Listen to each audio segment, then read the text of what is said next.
Good afternoon. Welcome to the show. This is the Mary Grace Show. I am Mary Grace, and I am coming to you live. It is I don't usually do the date, but it's the 16th of September, 2024, and I'm coming to you with a show about a very specific topic, and that is what is going on during this election season. I want to talk about some things, especially in light of what's transpired in the last 24 hours. But as we're waiting for people to come in, I want to make sure that this is getting out to as many people as possible. So please, as you come in to watch the show today, please share this. Please tag other people. Let them know that you're watching me live, and give them a heads up so that they got the memo. Sometimes the notifications don't always go out. If you're on the email list, you're gonna get that notification. If you're not on the email list, you can go to my website. It is marygracemedia.com, marygracemedia.com. Go to that website and get on the mailing list. It's just at the bottom of the front page of the website. That's the easiest way to know that we're going live, and I do appreciate everybody being here today. One of the ways also that you can help us to get the word out is to hit the like, hit the share, leave a comment, and if you come back and watch on the replay, please make sure you leave a comment. Now, I hope that everybody's doing okay. It's definitely been a challenging 24 hours because we found out yesterday another that there was another attempt on the life of President Donald Trump. Some people call him former president. That's up to you if you want to do that. I just refer to him as president, and because I've never actually really acknowledged the person that they're calling president now. That's a whole different topic. But anyway, um, we found out that when he was leaving his golf resort in Palm Beach, which is the Trump International, there were shots fired, and there was a witness who apparently saw the person leaving in the car, and they apprehended the person, et cetera, et cetera. I don't want to go into the details of that today. That's not my plan.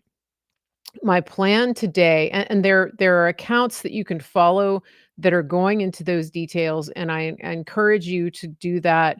Be very careful about going down crazy, crazy rabbit trails.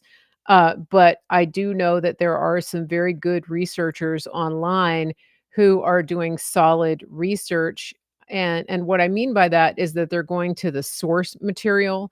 And so, as you're going uh, down this trail of researching, if that's what you choose to do, I encourage you to stick with solid sources. There's a couple of people on X who are doing some good research, and they're actually getting source material. So they're getting they're archiving the social media. They're known for solid research. They're not just doing what they do for clicks. And so those two people that I would recommend right now, there are more, but the ones that I've been paying attention to, Ian Carroll is one of them. So IAN is his name, Ian Carroll. And then there's another account. It goes by the name of L, like Linda, but the handle on X is at some bitch I know. That's the handle. I'm not trying to, use profanity, but that's the name of the account. It's a young woman who does incredible research. So go check that out, but not right now because I want to show you some things, um, because I have questions, and I think you have questions too. And I think the challenge is that it's obviously we're in a place where people have decided, and they decided a long time ago, that uh, Donald Trump absolutely should not be president. I think we can all be clear on that. And I'm just pulling in a source here. So So just talk amongst yourselves for just a minute.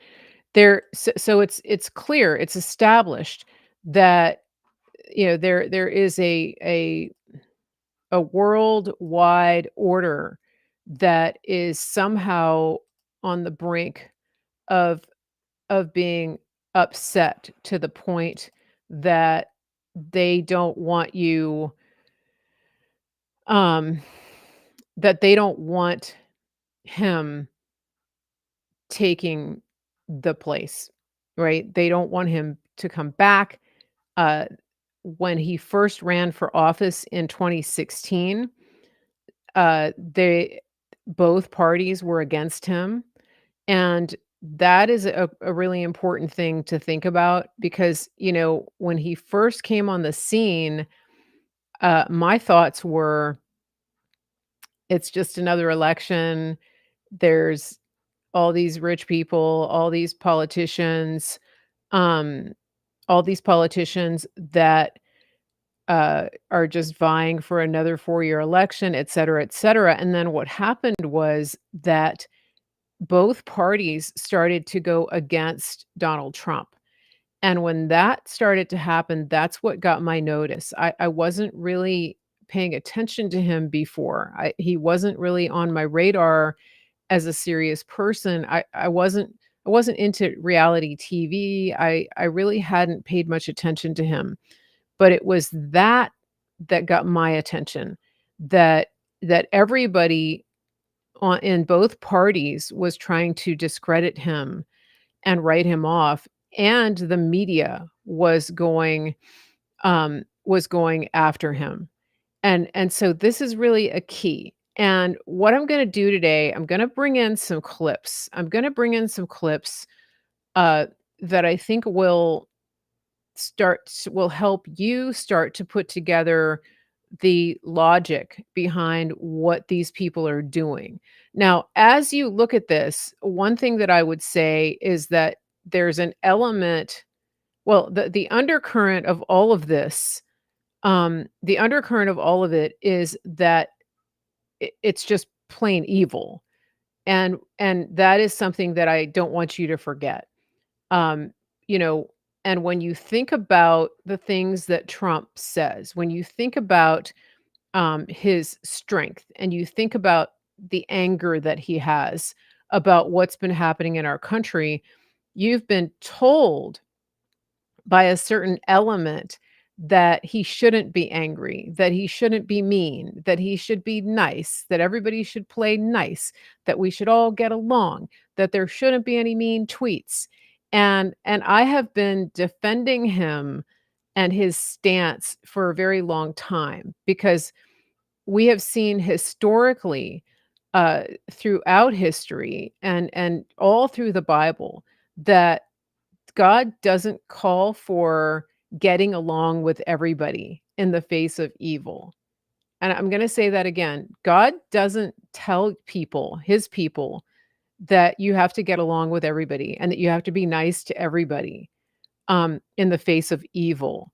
Now, did Jesus preach a message of love? Yes, we can go down that road, but he also called out evil. And there's a difference there. And I think that a lot of people have been gaslit and even abused somewhat to the point of thinking that anybody who calls out evil in this day and age is not nice and that they're not godly and that they're not Christian. And I want you to disabuse yourself. I want to disabuse you of that notion right now because our founding fathers, our heroes of the faith, all through the Bible, most of them became famous for standing up to evil. That's what they did. And so the idea that we have to play nice with everybody and that we have to use nice words, that we have to that we can't call out people, that we can't do any name calling. That is actually an idea that's been planted by the people that want you weak and ineffective. Okay? So as we go into these clips, I want you to think about that and I want you to ask who benefits the most from keeping people Donald Trump and people like him out of office. The first clip I'm gonna play for you is not a political clip. It is a clip that, some of you will remember. It is a clip from a long time ago of a person that you will all recognize, but I want you to listen carefully to the words, that she is saying here. So, get ready for this. I'm gonna play it, and gonna take myself off screen. And, before I start this, I want to ask everybody, please share, please repost, please get the word out that we are live. That would be fantastic. So let me get back to my screen here. All right, I will be right back. Pay attention to this and, focus. Focus, because this is important. It's important for you to understand the level of warfare that we're at and that it's been going on for a very long time. So don't go away. Listen to this. I'll be right back. Do you think you'll ever be Queen? No, I don't. No. Why do you think that? I'd like to be a queen of people's hearts, in people's hearts. But I don't see myself being queen of this country. I don't think many people would want me to be queen. Actually, when I say many people, I mean the establishment that I'm married into. Because they've decided that I'm a non-starter. Why do you think they've decided that? Because I do things differently. Because I don't go by a rule book. Because I lead from the heart, not the head. And albeit that's got me into trouble in my work, I understand that. But someone's got to go out there and love people and show it. And do you think that because of the way you behave, that's precluded you effectively from becoming Queen? Yes, well, not precluded me, I wouldn't say that. I just don't think I have as many supporters in that environment than I did. Yeah. You mean within the royal household? Mm-hmm. They see me as a threat of some kind. And I'm here to do good. I'm not a destructive person. Why do they see you as a threat? I think every strong woman in history has had to walk down a similar path. And I think it's the strength that causes the confusion and the fear. Why is she strong? Where does she get it from? Where is she taking it? Where is she going to use it? Why do the public still support her? When I say public, you go into an engagement and there's a great many people there.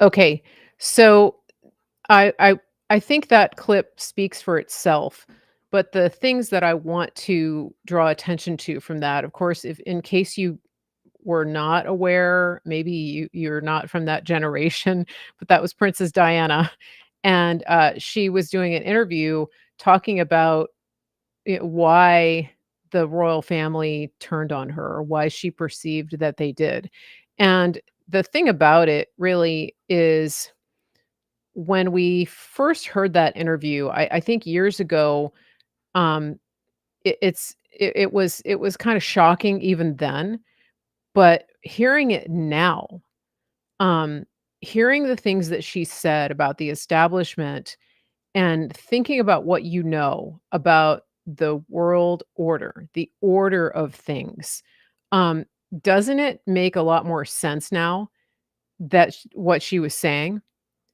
It's the parallels are not exact, but they're close enough. And is she the first person to buck the system? No, she's not. But she was arguably at the time and remains one of the most notable and the most famous to do that. And we all know what happened as a result of that. Um, this is this is to show you that the powers that are behind what we're seeing right now are much, much bigger than some lone gunman, out, on the edge of the golf course, of the edge of the road, uh, where President Trump was coming and going yesterday. those people who are doing those things are being used. Just like whatever happened in that tunnel in Paris, what with the paparazzi and whatever happened in that car crash, there was a lot more going on there than, just an innocent paparazzi chasing Diana. Now, again, there's a lot of rabbit trails we can go down, but why did they have to take her out of the picture? What was going on?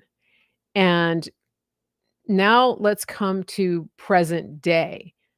The arguably one of the most famous people in the world was already famous before becoming president, but I would say probably the most recognized name on the planet, um, of a person that's living now is Donald Trump. And this is this is critical to understand because what we see happening is a part of it is just stupidity and evil, but it's also a result of a highly coordinated and congealed entity that will stop at nothing to keep President Trump from getting back in office, from getting back in power. And one of the things that I say to you quite often is this is a zero-sum game. And what that means is that there can't be second place. There's winner, and then there's, like, the end of this world order, the establishment. That's it.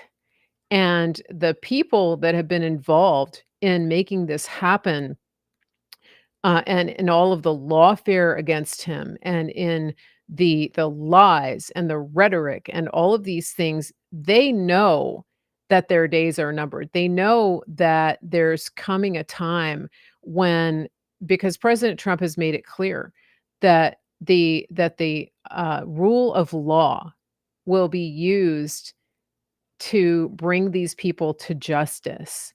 Now, if you hear them talk about it, it's just the opposite. They're saying that he is going to be a dictator, that he is going to be this big ogre, that they are that he is all of the things that they are.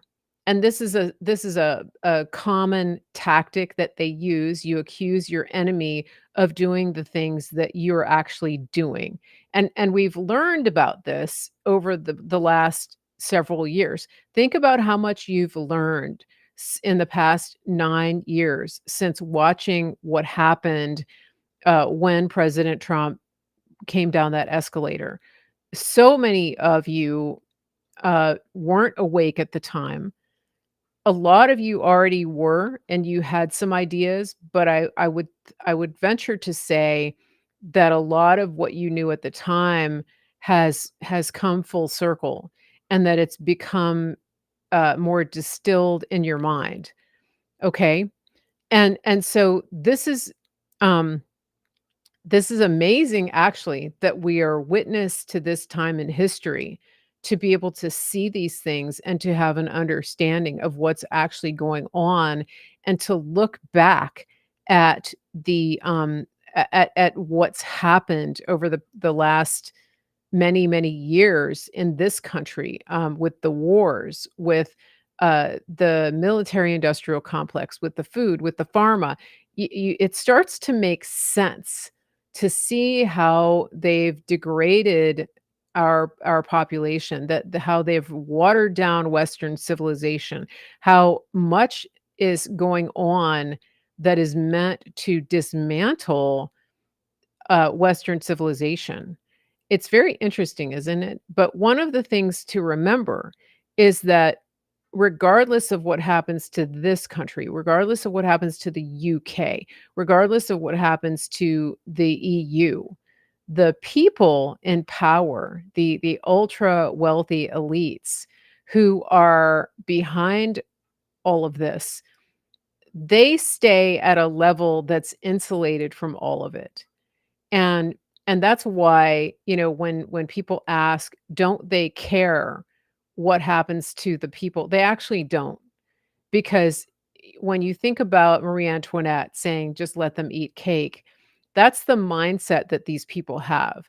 And you saw this the other day when Kamala went out to do an interview. They turned her loose to do an interview after the debate, because they thought even though they rigged the debate, even though they had, um, everything in her favor, it was 3 against 1. The moderators were helping prop up Kamala. In spite of all that, they had to do a strategy pivot after the debate because her numbers still didn't go up from that.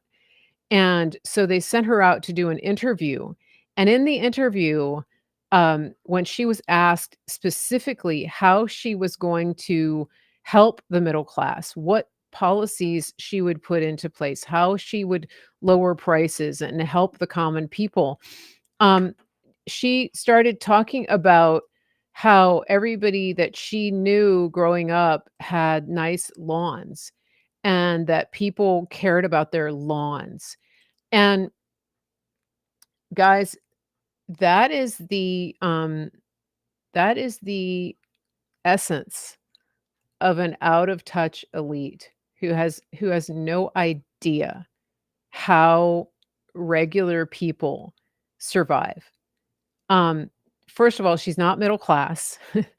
And even if she was a long, long, long, long, long time ago, like she wasn't, right? Her parents came here for university. This wasn't at a time when people were getting sponsored by corporations from India to come. You had to have means. You had to have um, influence. Trust me when I tell you that she was not a struggling middle class family. And so that statement, when she's just kind of vacuously talking about people loving their lawns, that tells you really that she's completely out of touch. Um, that she has no idea what regular people are going through. It doesn't affect her when people go to the store and bacon is $12 a pound. That has no impact on her. Um, None of it does. None of it does. It doesn't affect her when gas is $1 more a gallon, um, for somebody to drive their kids back and forth to school and to practice and to work, that it cuts into their budget that much, that you're paying hundreds of dollars more a month for gas just to live your life. Those are the things that when she says things like that, that she is not even, remotely in the same category as regular people. Um, Now I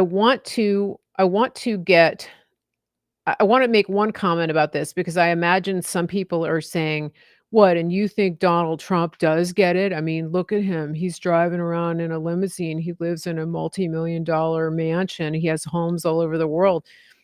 I get what you're saying. However, the difference is that President Trump doesn't try to pretend to be one of the people. He doesn't go out pandering and talking about his lawn. He doesn't try to make stuff up to try to make you think that he's one of you.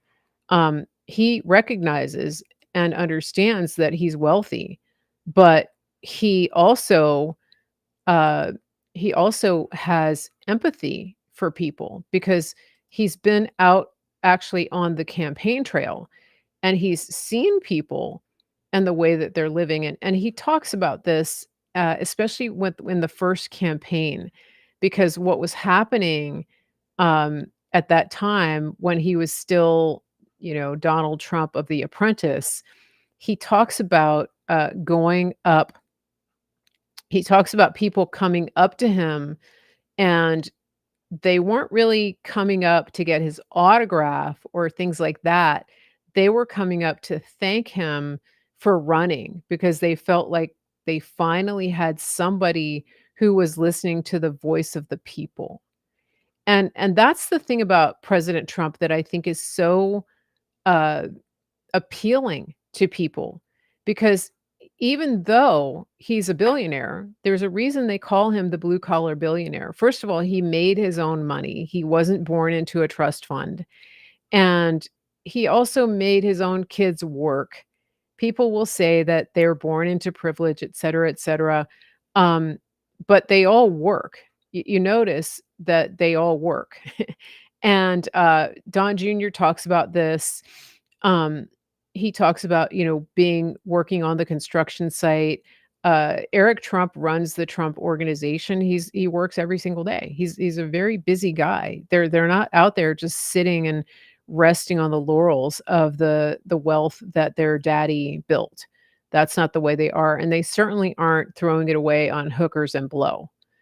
So this is it's a difference, between the people and the people know, you know, the people know. They know who the genuine person is, and they see it. They see it. Like, when he's at his rallies, there've been several times when people have had to, have had health incidents, and, he stops the rally to make sure that they're okay. He doesn't just keep going. He actually recently, I think it was in North Carolina, he went into the crowd, to make sure that this person was okay. Now, back to the original question here. The problem that we are faced with is that we are living in a time, a very dangerous time. It's very dangerous. Don't kid yourself that the people who want him gone, are absolutely hell bent because they know this is a winner take all scenario. And so this is why it's so critical and so important that we pray for President Trump and that we get the word out, um, to everybody that we know and try to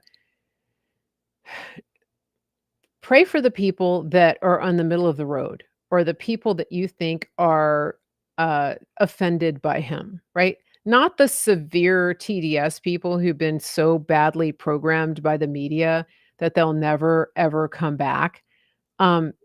Some for some people, there's a certain percentage where there's just no hope. But there are people who are kind of lost. Their party has left them. Uh, they're maybe in the rhino camp and they've been misled and led astray by rhinos for a long time. These are the people that we're praying that they have wisdom and revelation and that they start to understand what's really going on. Um, Now I want to read you a couple of a quote that I got online. This is a good one. It says, so this is the way that liberals think, and the left, the extreme left. If we could just jail Trump, get rid of MAGA, end the Electoral College, stack the Supreme Court, ban voter ID, and censor free speech, we could save democracy. That's where we are right now.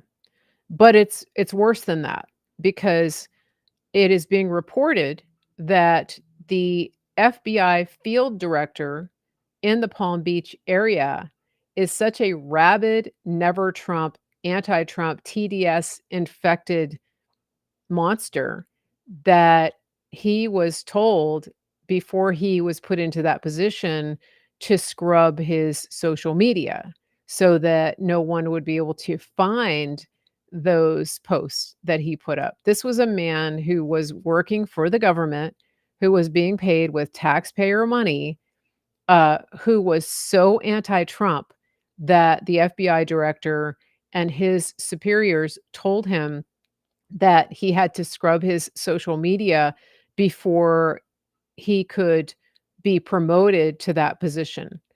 And this is who's in charge of the crime scene of yesterday. Now, I think it's becoming pretty clear to you that a lot of the people who are entrusted with President Trump's security are actually the problem.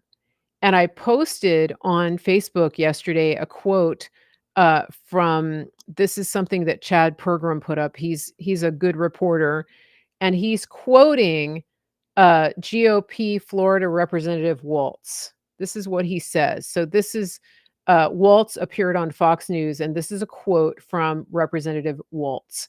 He says, "I'm a member of the assassination task force. We were just briefed by Acting Director Rowe as it pertains to the July 13th attempt on President Trump, that President Trump ordered." Sorry, let me read this and back up.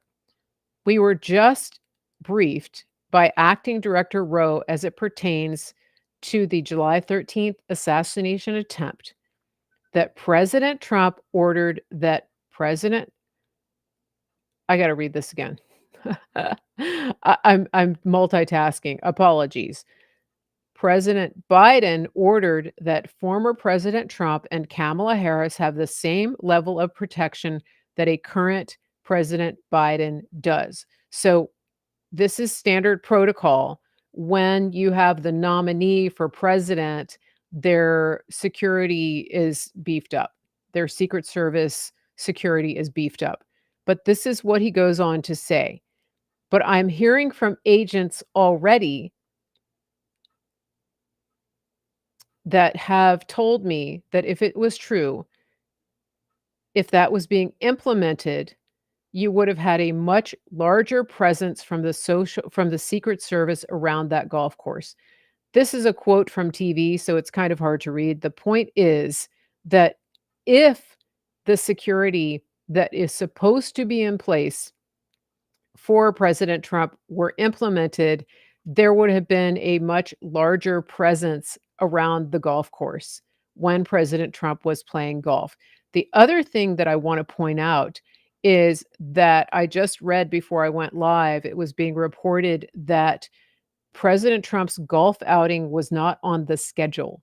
It was an impromptu outing, which means that there was a leak, that somebody let it be known that President Trump was at that golf course, and it gave the shooter time to position himself uh, around the perimeter of the golf course. Think about that. So there's a lot of questions. Now, let's get back to the question of why can't they allow President Trump to take um, office? Why can't they allow it? Because we've established that he is anti-establishment.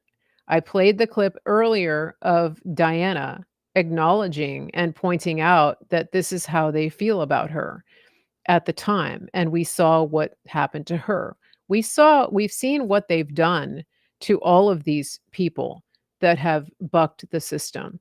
And I want to remind you about something that um, if you think that any of this is organic, if you think that any of this is normal, the way that they're talking about him, um, the press has called him a Nazi. They've called him a dictator. They claim that he's calling for a bloodbath. They take his words out of context all the time. Not only that, they say that he has to be stopped at any cost. And Joe Biden actually said we have to put him in a bullseye.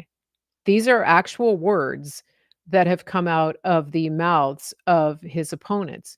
We also know that members of Congress have called for him and his supporters to be physically attacked and assaulted. And so, it doesn't it's not a stretch to imagine that some nutbag would take this as literal marching orders. But there's a bigger picture at play here, and I want you to listen to this. There was an interview that was posted on YouTube, and I think other channels too. But Chris Williamson on YouTube did this interview. I'm going to hold this up so you can see it. Okay, it's a an interview Sorry, it gets a little bit I've got the blur thing on. Is it getting into focus? There you go. Chris Williamson on YouTube. Brett, Eric Weinstein. I think I said Brett. Eric Weinstein was talking. And in the first 20 minutes of that interview, I recommend everybody go and listen to it because he talks about what's happening and how the establishment is uh is hell bent why they can't let this happen. So I'm going to play a short clip for you of something that he says. This is about 5 minutes. So stick with me, but I think it's important because if you're not familiar with the uniparty and the establishment, or if you are but you're trying to solidify and distill what it is that you have seen happening, Eric Weinstein does a good job of, um, summarizing that, and so I do recommend that everybody go and watch that interview, but just this clip right here, I want you to pay attention to because it really gets into some of the details. Okay, so here we go, and I'm gonna check the comments while we're playing this. I know a lot of you have been making a lot of comments. Also, remember to share this and tag other people. We've got a great audience over on Rumble. Thank you guys for being there, and, appreciate that. And we've got a great audience on Facebook. We've got people engaged over on YouTube, and all of you are incredibly valuable. We've got people watching on X, and I really appreciate all of you. It's incredible to have this kind of audience that's so engaged. So here we go. Listen to this. I'll be right back after this clip. So what the two parties would do is that they would run primaries. You'd have populist candidates, and you'd pre-commit the populist candidates to support the candidates who won the primaries. As long as that took place and you had two candidates that were both acceptable to the international order, that is, that they aren't going to rethink NAFTA or NATO or what have you, we called that democracy. And so democracy was the illusion of choice, what's called magician's choice, where the choice is not actually, pick a card, any card, but somehow the magician makes sure that the card that you pick is the one that he knows. In that situation, you have magician's choice in the primaries, and then you'd have the duopoly field two candidates, either of which was acceptable, and you could actually afford to hold an election. And the populace would vote, and that way the international order wasn't put at risk every 4 years, because you can't have alliances that are subject to the whim of the people in plebiscites. So under that structure, everything was going fine until 2016. And then the first candidate ever to not hold any position in the military nor position in government in the history of the Republic to enter the Oval Office, Donald Trump, broke through the primary structure. So then there was a full court press. Okay, we only have one candidate that's acceptable to the international order. Donald Trump will be under constant pressure that he's a loser, he's a wild man, he's an idiot, and he's under the control of the Russians. And then he was going to be a 20-1 underdog. And then he wins. And there was no precedent for this. They learned their lesson. You cannot afford to have candidates who are not acceptable to the international order and continue to have these alliances. This is an unsolved problem. So I don't have a particular dog in this fight. I, believe in democracy. I also believe in international agreements. And it is the job of the State Department, the intelligence community, and the Defense Department to bring this problem in front of the American people and say, we have a problem. You don't know everything that's going on. And if you start voting in populist candidates, you're going to end up knocking out load-bearing walls that you don't understand. But Trump was in office for 4 years. Did he turn the entire table upside down? He risked doing that. Say more. You remember that there was this uncomfortable accommodation given to the Central Intelligence Agency at the beginning of his actual term. There was a question about, was he going to question I have a very different point of view than most of my friends who are also, at least nominally Democrats, which is it was a very immoral thing that was done to him. He was asked the question, will you pre-commit that you will accept the results of an election. Now, if you were going to rig an election, you would ask somebody that to begin with, and that's part of the game. And he says, well, we'll see. So you have this very strange thing going on where democracy is the greatest threat to democracy. Now, how can that be? It's two different concepts of democracy. One concept of democracy is the will of the people. You hold plebiscites. And even if you do it with an electoral college or political parties, the idea is that the people are elected, by and of and for the people. The other idea of democracy is that democracy is about institutions that sprang from democracy once upon a time, and that those institutions have to be kept strong. Those are two completely different concepts that are overloaded to the same word. Under that circumstance, we have a paradox, which is how do we keep the electorate from overturning the type A democracy from overturning the type B democracy? And that's the unsolved problem that they will not bring in front of the people. So what you have is a situation in which I believe that there are many people in Washington, D.C. who think that Donald Trump cannot become president because he can now go for broke. He's also not going to try to run for re-election. He's relatively unconstrained. He's wealthy. He's learned how to play a lot of these games. And maybe got a little bit of an axe to grind as well after the last 6 years. No kidding. And he's a wild card. There are three people who are doing amazing versions of the drunken boxing game. Kanye, who's probably the first one to really fail, Elon, and Donald Trump. And all three of them tried to do something where you couldn't pin them down. You couldn't figure out what they were going to do next. And that's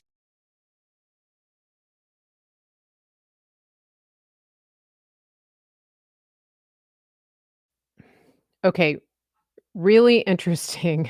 I encourage everybody. I've listened to that a couple of times. The part that comes on before that, for those of you who are just tuning in, that's Eric Weinstein. He was on a show. He was being interviewed by Chris Williamson, and that was on YouTube. I think it's on a number of platforms. But he explains so well that the existential threat that President Trump is the anti-establishment populist candidate who somehow managed to wiggle out of all the boxes that they had in place up until that time.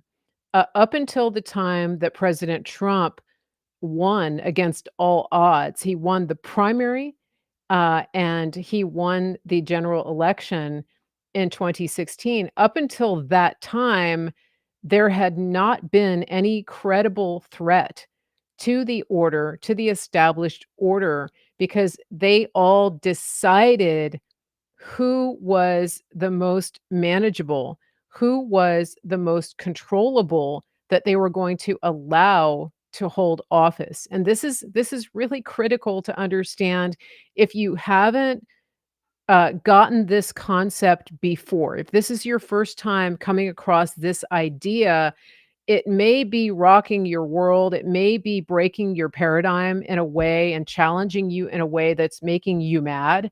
And that's good. I want you to be mad. I want you to be angry. I want you to be beyond irritated at what's been happening. And this is exactly where we are because and this is something that President Trump talked about, that when last week he was doing a rally and they said, they're just saying that I came across as angry during that debate and that I was mean and that I was mad. And he goes, yeah, I'm angry. Of course I'm angry. I'm angry at what they've done to our country. I'm angry at the immigration that's happening, that the unfettered immigration that of the people that they brought into this country. And he went on and on. He said, I'm angry because of this. I'm angry because of this. I'm angry because of this.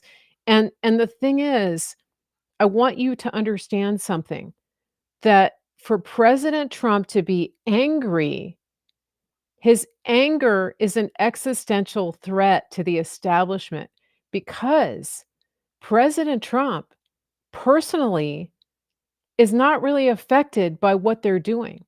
He is one of the ultra wealthy. He is one of the ultra wealthy elite who could live a life that is completely insulated from all of that forever. His whole family could. They have enough money and enough means that the price of eggs really doesn't affect them. But he's still angry. And this is what makes them so mad.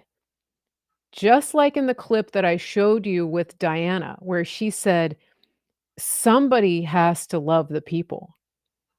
It has to be somebody's job to love them. And when you see President Trump getting angry and you see him holding rally after rally after rally after rally, what do you think he's doing? Greater love hath no man than he would lay down his life for his friends. Think about that. Think about the cause and the source of his anger. He's not angry just because he wants to be this big narcissistic ogre. He is angry because of what they're doing to you, to your life, to your middle class dream, to your American dream, to everything that you have worked hard for all of your life, to everything that you've prayed for. Having a home, having a family, having a car that you can afford to drive, being able to go on vacation, doing the things that mark the American dream. That's what he's angry at, and that's why they hate him so much, because he could be in their club. He could just sit up at Mar-a-Lago and do whatever he wants, and he could eat $12 eggs all day long and not care. And he could go out every now and then and pander to the people and say, "Oh, yeah, we have lawns too." But he doesn't do that. He puts himself on the line day in and day out, literally risks his life. That's what they can't allow. And it's not only that, but he's going against the entire order of things. He made the UN pay their bills, right? He made NATO members pay their bills. And so when Eric Weinstein talks about this international order and these alliances, this is what he's talking about, and he recognizes the existential threat to all of this, and I think that he's right to question what will happen if some of it is toppled. I believe that a lot of it does need to be toppled, but there is going to be fallout when that happens, and this is what the wealthy coastal elites and the world elites cannot bear to see happen. Okay. And that reminds me, I want to talk about something when I get through this. Now, I want to play this clip for you. If you think that he doesn't have a right to be angry, watch this. I probably took a bullet to the head because of the things that they say about me. They talk about democracy. I'm a threat to democracy. They're the threat to democracy with a fake Russia investigation We do have a lot that to get. went nowhere. We have a lot to get. Can you believe the nerve of that guy cutting him off like that? Not once during the entire debate did those schleprock moderators even acknowledge that President Trump took a bullet to the head. Not once. They didn't ask even once. Not only that, but they continue to act as though it never happened. When we know that the rhetoric that they're using, that all of this rhetoric that paints him to be a literal danger to our democracy is what is stoking this behavior. I've seen it. You've seen it. I mean, all you have to do, if you want to see the crazy on full display, if you want to see anger, if you want to see insanity, just go cruise through the comments on my Facebook page. I got to tell you, the Trump supporters, the freedom lovers are, for the most part, kind and conversational and understanding. They try very hard to engage with people, to correct them. Not all of them. Some are kind of in your face, but without question, every single person who comes on my page, purporting to be a supporter of the democracy of Kamala Harris or whatever you call it, is absolutely like nasty. The ugliest, most hateful, nastiest people. Some of them are real people, some of them are trolls. But when President Trump says they're not sending their best, that's an understatement. And I got to tell you, whatever they're fostering and the behavior and the actions that are coming out of their rhetoric are nasty, ugly, evil, and dangerous. And this is what we're up against. And so when you read Ephesians 6, and it says that our struggle is not against flesh and blood, that it's against powers and principalities, that is what we're talking about, because these people are under an incredibly evil influence. And if you notice, they destroy everything they touch. Everything they've had their hand in this country has been destroyed. Our education, our infrastructure, our cities, our schools, our businesses, everything. I mean, half the time they make business decisions that just burn it all down. Look at what they did with Bud Light. Look at what they're doing with our schools, our universities, our children. We let them near our children. What do? Just cut them up, cut them into parts. This is just evil. Okay. Now, on a positive note, I want to talk to you about some things that I think President Trump is doing and some of his strategies, because I don't think that he's going away. I know he's not going away. And I'm looking at your comments here while I'm talking.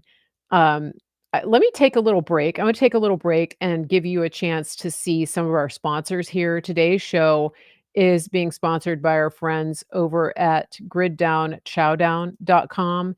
And they're just fantastic because they give us survival food. They give us survival food or everyday food. It really just depends on what you need and how you want to use it. And I want to thank everybody who's purchased from them. We're getting incredible traffic to their website. This is what it is. This is freeze-dried beef. This is 100% grass-fed, American-grown ground beef. Look at this. It's in this little package. This is a pound of ground beef, and it's freeze-dried.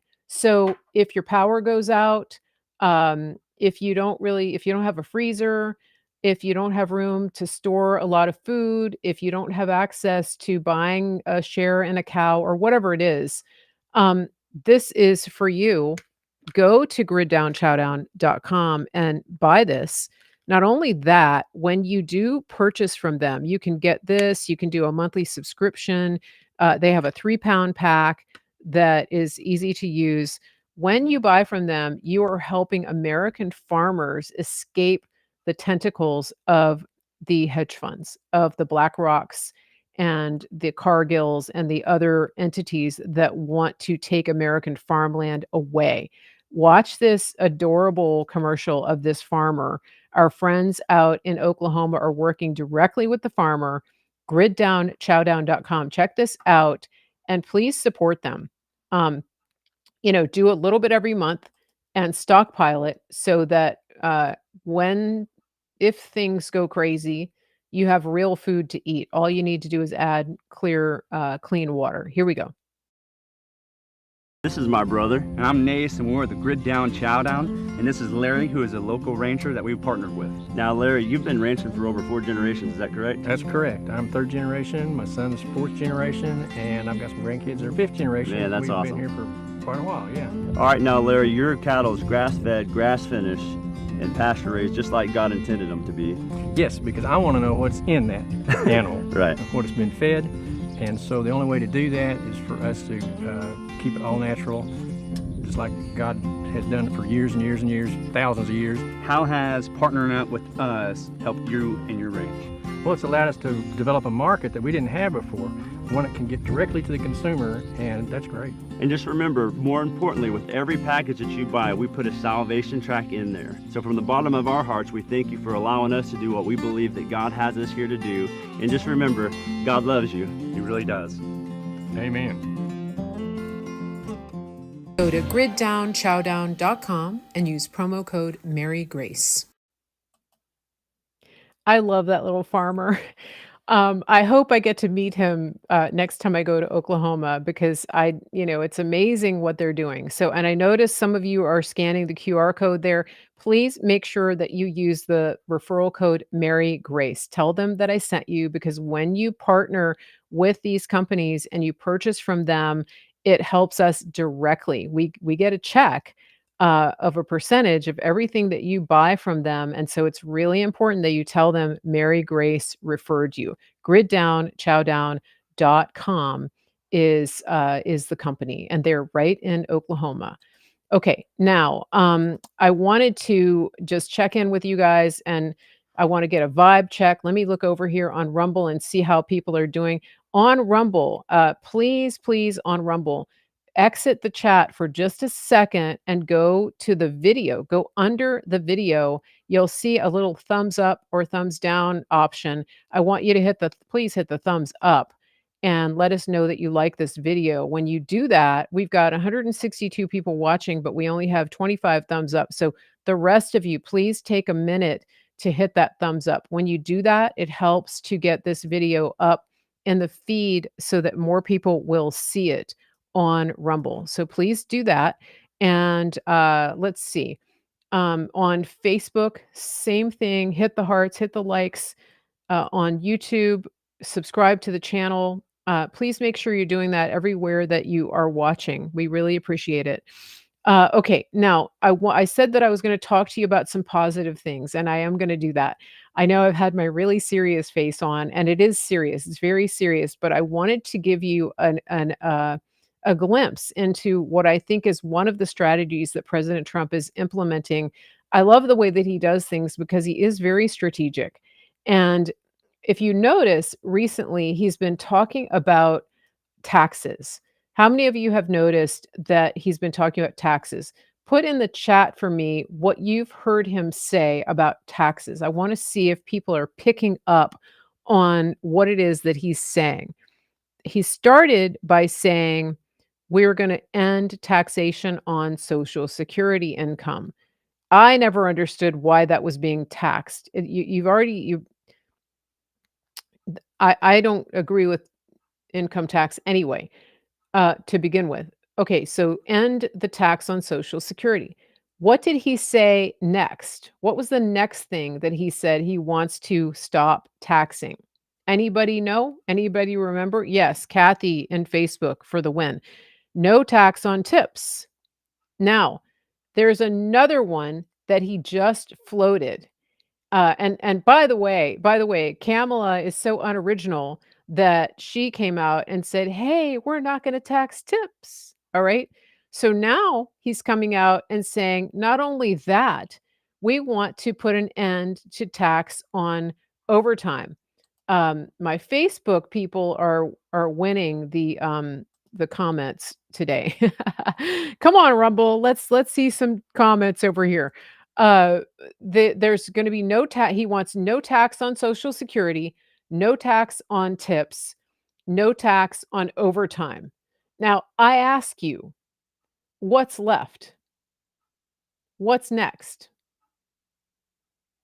No tax on tips, no tax on overtime, no tax on Social Security. What's left? What do you think his next move is? Where is he going with this? And why is he doing it incrementally? Why do you think? I want to see where everybody is on this. Now he's talking about at the federal level, right? So we're talking about taxes on people's income. So what I think is somebody said it here. Yeah, a couple of people. Dottie has said it, and somebody else. I've got to go back up in the chat. Penny, my Facebook is crushing it. Come on, Rumble. Come on, Rumble. All right, here we go. Investments. Okay. Penny on Rumble for the win. No tax on all income. I think that he's laying the groundwork for no income tax, for abolishing personal income tax. And the reason that I think this, and the reason that the reason I think he's doing it this way is there's a couple of things. One is that it's very common for President Trump to do what I would call A/B testing. And if you've watched my channel for a while, you know that I talk about this, and I've talked about it with Praying Medic before. Um, but it's very common that he will throw out an idea and test the waters.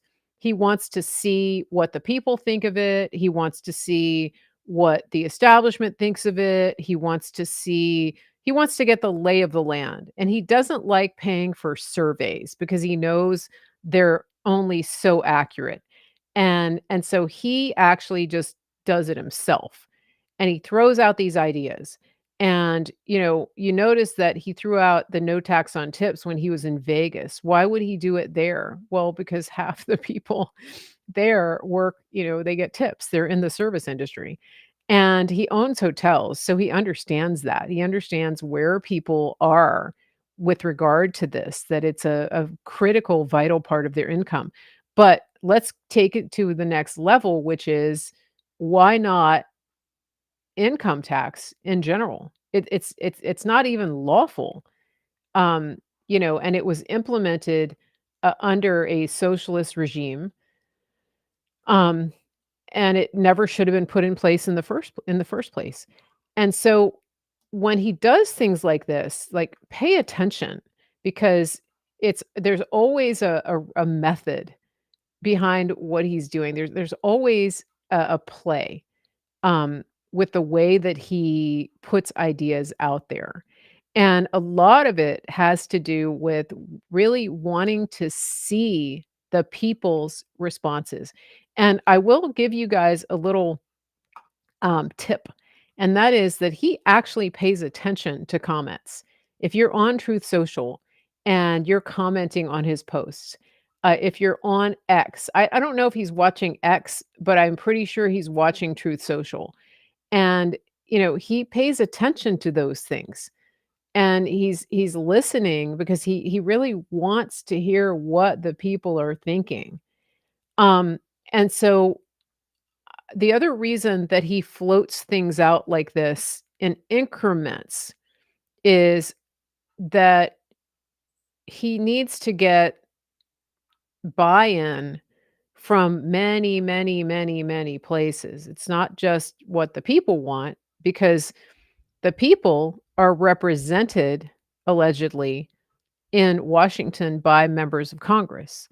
And so when President Trump puts something out like this, for example, no tax on tips, then the people go to their representatives and say, "Hey, you know that thing President Trump floated about no tax on tips? Well, I am 100% in favor of that, and I want you to vote for it so that I can reelect you. You know that thing President Trump said about no tax on overtime? I want you, my congressional representative, to vote yes for that so that I can vote for you again when your term comes up." You see? And so President Trump puts the ideas out there, and then he leaves it to the people to put the pressure on their elected representatives, because that's the way a representational government works. He doesn't want to do everything by executive order and fiat. He wants it to be actually signed into law. He wants to use the rule of law. He wants to use the legislative process, the co-equal branches of government, to enact laws. Can you guys see that? And so it's a great strategy on his part that he does this because he wants to get the buy-in of the people, but he also wants to empower the people to put the pressure onto the representatives, which is where the legislation really has to start, and that it ends with him as at the stroke of a pen when he signs a bill into law. He doesn't want to have just executive orders that will get reversed by an incoming administration. So I hope that gives you hope and encouragement. And it's not all doom and gloom. And I don't want you to even think that the reason I'm broadcasting today is to point to gloom. There are people out there that are blackpilling and and who want you to get your dragging on the ground in grief over everything that's happening. But I want you to stay positive, and I want you to stay in a place of prayer for President Trump and keep lifting him up so that we can have a new world. We can have a safer, more prosperous, healthier, more free America, and by extension, the world. Now, one thing that I want to do before we sign off today is I want to go to the scripture. I want to open Psalm 91, and I want to pray that over President Trump. This is a psalm of protection over him. I want to pray that over him. And I want you to pray with me. I'm using the ESV. Okay. And so this is just, you can find this a lot of places online. People have made graphic memes of it and things like that. And so if you want to print it out and have it to where you can pray for him on a daily basis, I would definitely encourage that. All right, so I'm just going to read this, and as I read it, I want you to envision it as a prayer over President Trump and his family and the people around him. He who dwells in the shelter of the Most High God will abide in the shadow of the Almighty. I will say to the Lord, my refuge and my fortress, my God, in whom I trust. For he will deliver you, Donald Trump, from the snare of the fowler and from the deadly pestilence. He will cover you with his pinions, and under his wings you will find refuge. His faithfulness is a shield and a buckler. You will not fear the terror of night, nor the arrow that flies by day, nor the bullets, I'm adding that part, nor the pestilence that stalks in darkness, nor the destruction that wastes at noonday. 1,000 may fall at your side, 10,000 at your right hand. But it will not come near you. You will only look with your eyes and see the recompense of the wicked.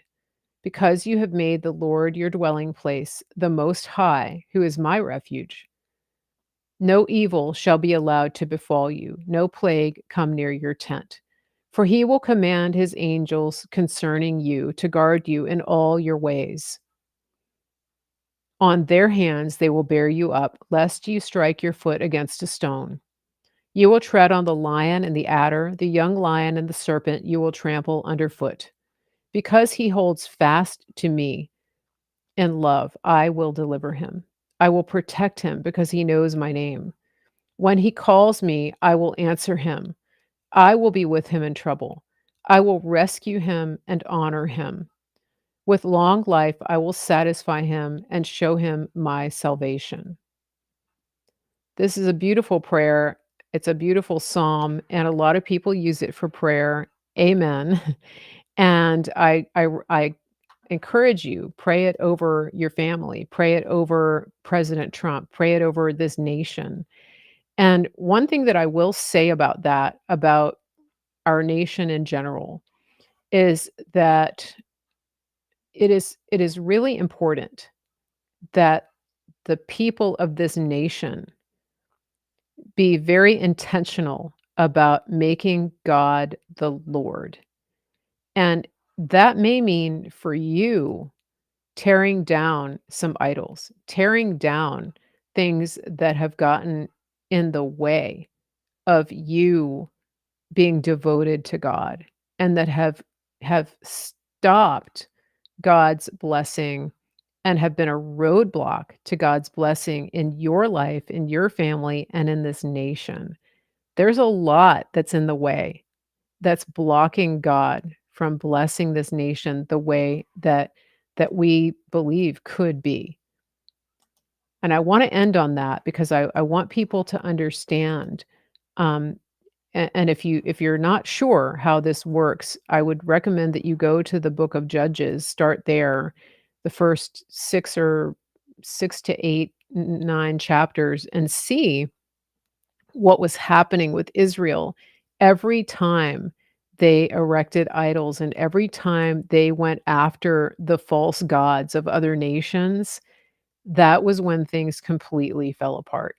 It was when they put God first and worshiped him alone that the nation was in a place of peace. And I want to emphasize that because our nation is in turmoil.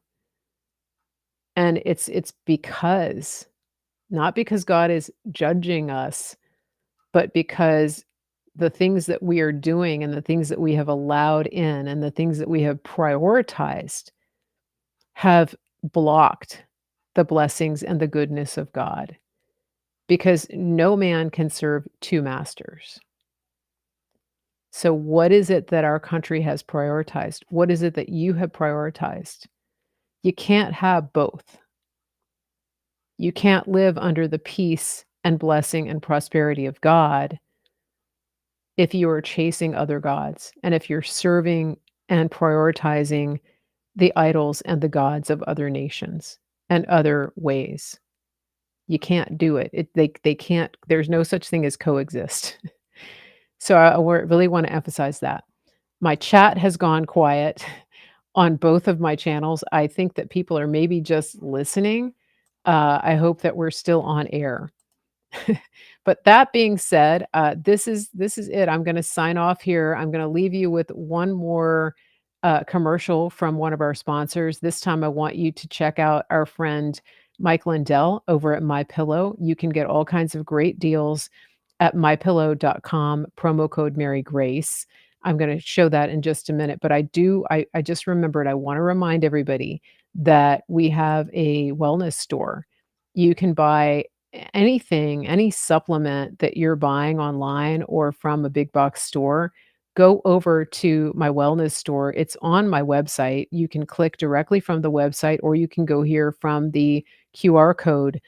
Any of the brands that you are buying from those big box stores or from the online retailers, you can get at my wellness store. And it's marygracewellness.gethealthy.store, or you can just go to my website and click on the wellness store. So please remember to do that. And now, before I go, uh, I said I was leaving, but I want to remind you, I have two amazing shows coming up this week. There's one tomorrow at noon, 12 noon Eastern.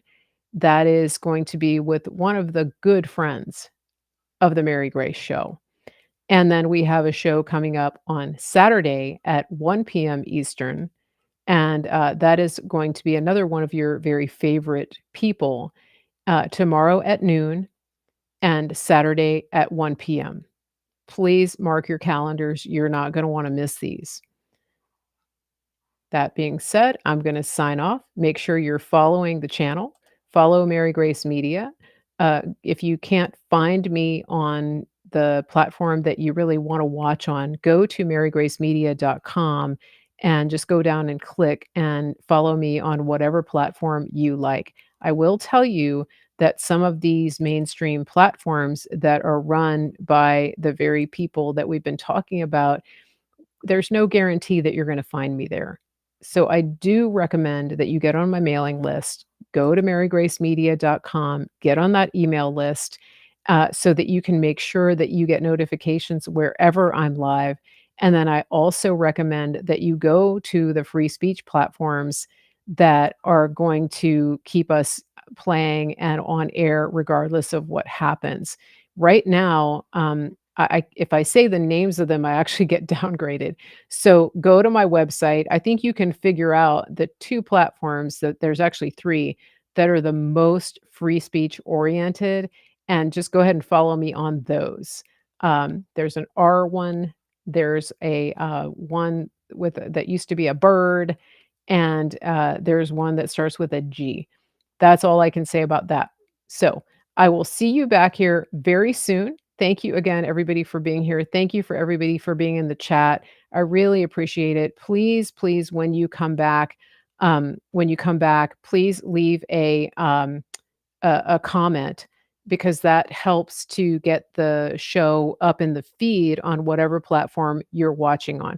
So on the replay, please leave a comment, and I really do appreciate it.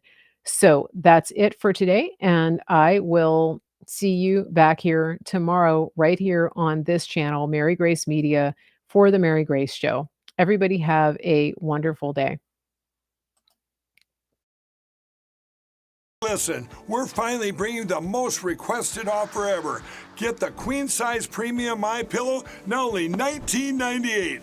MyPillow is made with patented adjustable fill. It adjusts to your exact individual needs regardless of your sleep position. It helps keep your neck aligned and holds its shape all night long so you get the best sleep of your life. But that's not all. Get our 6-piece kitchen or bath towel sets, only $25. Our brand new mattress topper as low as $69.98. Get our famous MyPillow bed sheets for as low as $25, and so much more. So go to MyPillow.com or call the number on your screen. Use your promo code to get huge discounts on all MyPillow products, including the premium queen size MyPillow, only $19.98. That's the lowest price ever. Don't delay, order today. From all of us here at MyPillow, thanks America!